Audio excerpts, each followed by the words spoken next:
Well, hello, everybody. I'm Matt Sizemore with Good Morning, Idaho. I hope you're all having a wonderful week and staying safe in the snow if you are in the Treasure Valley area. Now, for some people, the end of the holiday season is a relief. Of course, we're in mid-January now. For those of you who have that relief, congratulations to you. Others, though, may experience feeling down after big events like holidays, weddings, or other celebrations. Of course, it's a natural reaction to getting back to normal life after being around a lot of friends and family.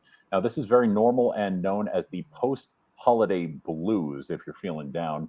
Andre Michelli, Director of Behavioral Health at Regents, is here with me to provide some insights on what may cause this, indicators you might be suffering from the post holiday blues, and to discuss some ways you can manage these feelings. Andre, good morning, and thanks for being here today.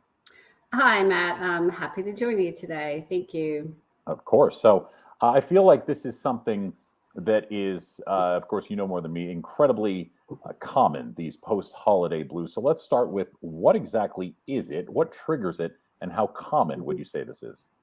I think it's very common and to various degrees. Some may be very mild that you wouldn't even recognize it unless you're looking for it, and some as with anything, can be more an extreme end. So the holiday blues, I think we think of the holiday blues because the holidays are such a big event, but it really is a similar occurrence to, as you pointed out, any significant event that takes a lot of planning and preparation, like a wedding, that we have this build up and lots of activity and flurry and excitement, and then snap and it's gone. And it's a both a physical and emotional kind of letdown, like, okay, it's over. What do I do now? And in some ways, feeling a void. And we can feel a little down, a little more sluggish, a little more just not wanting to do the things that we normally do. And that would be a milder example of just a natural response, but we get out of it. It may last, a couple days and we move on. But for some people, it can be stronger. Those feelings can be stronger. And if we don't do something to get ourselves out of it, we can get stuck there. And those feelings continue to build until it becomes more disruptive in our daily lives. Okay, that makes sense. I definitely feel there should be some type of very minor holiday after the New Year's, just to say, okay, To well, get over. let's just Yeah. slowly get back to normal life. But no, you're right. It is like a snap. It's very quick and can be very jarring for people. So that makes sense.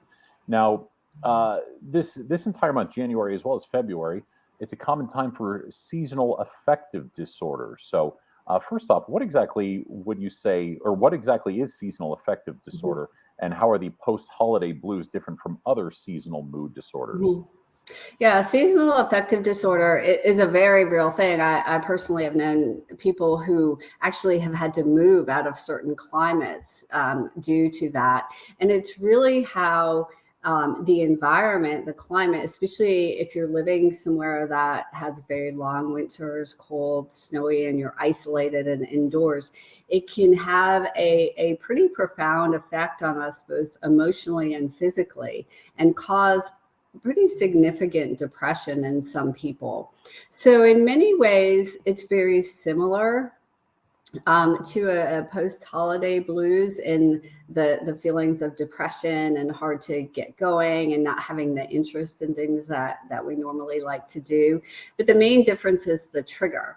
Whereas the seasonal affective disorder is caused by seasons and climate and weather and the environment, where the post-holiday blues is triggered by, after an event, after a big event occurs and we feel down. So similar manifestations, but different triggers. But they really would have the same types of things we can do to help them. Though the seasonal affective is a little more physiologically impacted, that for some people may even require mild medication to get over.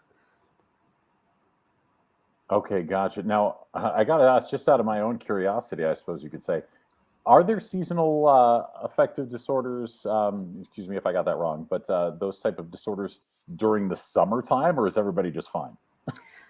I guess there could be. I am not familiar. People think the cold and the dreary, and the person I'm thinking of years ago actually had to. Sorry to say this, but had to move from the Pacific Northwest because of all the rain. So to that point, if you're living somewhere even in the summer months, it's very rainy and you don't see the sun, because the sun does a lot. The sun has great health benefits. We hear all the negatives, but with boosting our mood.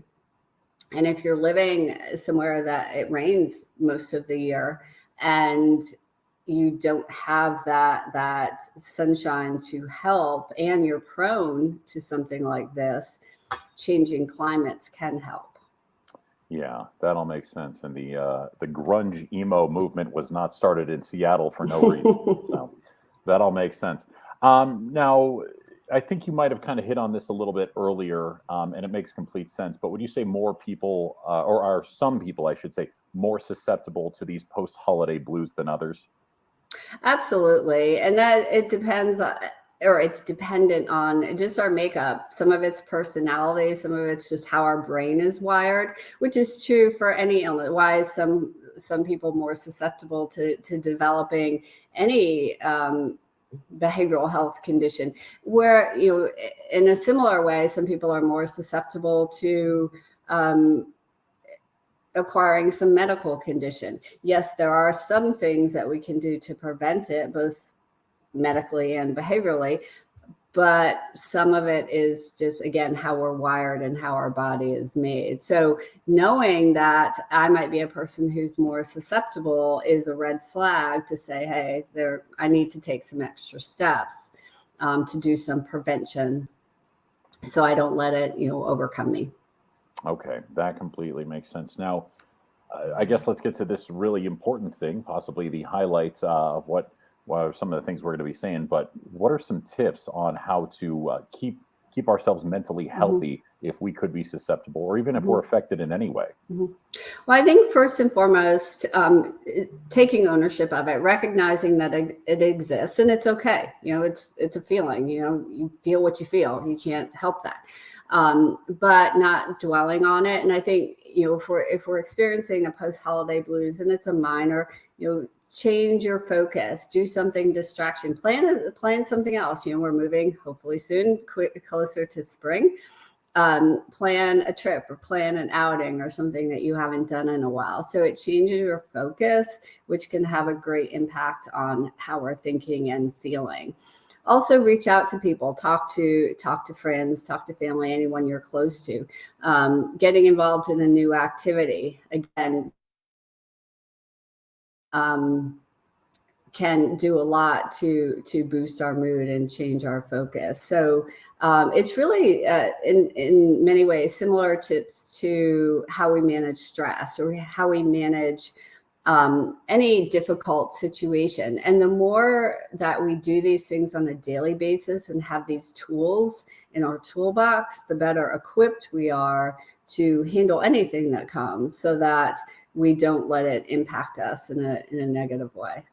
Okay, good tip there. Now, of course, just like any disorder, just like any type of mental health problems, there comes a point where you need to say to yourself, I think I need to seek Mhm. professional help. In this case, when would you say that is? It really can be at the start. I personally don't think it can be too soon. I'm more err on the side of caution and do more prevention. In a similar way that say I've been experiencing headaches and I don't usually get headaches. Maybe I want to check in with my PCP to say, is there something wrong? And it could be nothing. It could be the weather. It could be anything, stress. But I've checked it out and ruled out that there's a more significant problem. We can do the same thing with our behavioral health. If I'm feeling a little off, if my sleep's not right, I'm not eating the way I usually do, it's impacting my normal daily functioning. Check in. It's better to be safe than sorry, and just talk to someone and get another person, a professional person's viewpoint. just to rule out anything. You haven't done anything harmful, and you may have taken many steps forward to preventing something. I gotcha. Now, of course, it's that's an incredibly important thing, just to be able to tell yourself, know yourself when something is wrong and when to seek professional help. So, good tips there. And on that note, there are, of course, this might be something not everybody knows about, but there are a lot more new channels for help, like virtual therapy. So, why don't you tell us about that? Virtual therapy has really bloomed in the last few years. I think it was growing and COVID pushed it over the edge. So virtual therapy has just, it's rampant, which is a great thing. It's the convenience of it, the fact that if distance or just getting transportation is a barrier, it eliminates that. And you can stay in the privacy of your own home. For many people, they don't want to be seen near a doctor's office or anything. And you can stay, private and talk to someone at the same time. So it adds convenience. You can reach types of providers that you may not have had access to because they're too far away, or a certain specialty type. And the hours, it's more flexible, so it can fit in more people's schedules. So it's a great way to start. That being said, it's not for everyone. Some people prefer to see someone in person, which is great. And there are certain things that need to be in person. But it would be, as we talked about a minute ago, just kind of that checking in, is everything okay? Virtual is a great way to start, because then that therapist can say, we could continue this or suggest other things that you might need. Now, and just one last follow-up to that. In your professional opinion, and of course, everybody is going to vary, like you were saying, some people will benefit more from in person, but would you say for the average person, virtual therapy is just as beneficial and effective as in person? It is. It really is. And the other thing is that it eliminates is people not showing up. So people are more apt to continue and follow through virtually than they are in person. So there's that factor. Well, that's pretty huge right there. Mm-hmm. All right. Well, is there anything else you wanted to tell us about this subject, especially as we are at January 19th right now? People still reeling from the holidays potentially, or and if not, where can people go maybe for more information on this? No, I think, knowing it's coming again in 11 short months, but actually it's another point, as over the last few years, it seems like the preparation for the holidays starts earlier. And I mean, we're going to start preparing in February for Christmas. So it exacerbates, all the buildup. But knowing it's coming again, putting these things into practice and putting whatever works for you, there's no right or wrong, but putting them into practice now sets you up for success later on. And again, reach out to your health plan, check on your benefits and see what's available for you. If you have any inkling, or even if you don't, if you just want to check in with someone, it doesn't do any harm. So I encourage you, and it's really taking ownership of our mental health, just as we should our physical health. That's right. That's right. There's definitely no shame in recognizing when something is wrong and doing something about it. Perfect. Okay. Well, joining me today has been Andre Michelli, Director of Behavioral Health at Regions. Andre, thanks so much for being here today and the wonderful tips and information. Thanks so much.